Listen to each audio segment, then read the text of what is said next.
કહેવાય છે કે મૂર્ખ અને લોભી વ્યક્તિ જીવનનો સાચો આનંદ ક્યારે પણ મેળવી શકતા નથી.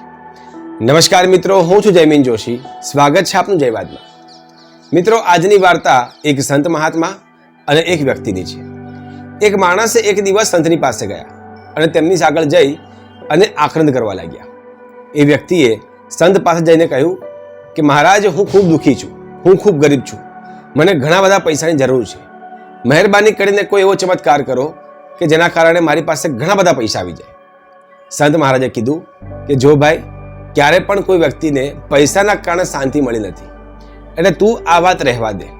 પરંતુ તે વ્યક્તિ ન માન્યો અને સંતના પગ પકડી જીદ કરવા લાગ્યો. તેને કહ્યું, મહારાજ કંઈ પણ કરો, પરંતુ મને પૈસા આપો. તમે જે કહો તે બધું હું માનવા તૈયાર છું. સંતે તેની વાત સાંભળી કહ્યું કે કંઈ વાંધો નહીં, એક કામ કર, હું તને એક પારસમણી આપું છું. એ પારસમણી તું લોખંડ ઉપર લગાવીશ એટલે એ લોખંડ સોનું બની જશે. પેલો વ્યક્તિ ખુશ થઈ ગયો અને સંતની પાસેથી તે પારસમણી લઈ અને નીકળી ગયો. તે આસપાસના નગરોમાં ગયો, આસપાસના શહેરોમાં ગયો અને આખો દિવસ ભટક્યો કે સસ્તું લોખંડ ક્યાં મળશે. તે શહેરની તમામ દુકાનોમાં ભટકવા લાગ્યો અને શોધવા લાગ્યો કે સસ્તામાં સસ્તું, ઓછા ભાવનું લોખંડ ક્યાં છે.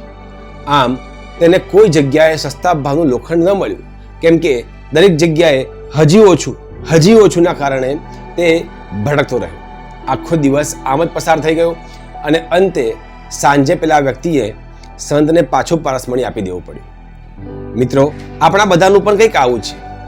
ઈશ્વરે આપણને આ પારસમણી રૂપી જીવન આપ્યું છે, પરંતુ આપણે પણ પેલા મૂર્ખ વ્યક્તિની જેમ, પેલા લોભી વ્યક્તિની જેમ ચારે તરફ આટા વાર્યા કરીએ છીએ અને અંતે આપણા હાથમાં કંઈ નથી આવતું. આ પ્રકૃતિ આપણને એટલું બધું આપે છે, પરંતુ આપણે તેને જોયા વગર આસપાસની સામાન્ય વસ્તુઓમાં, સામાન્ય મોહમાં ફસાઈ રહીએ છીએ. આ જીવન ખૂબ મોટું છે, તેનો આનંદ માનતા શીખીએ.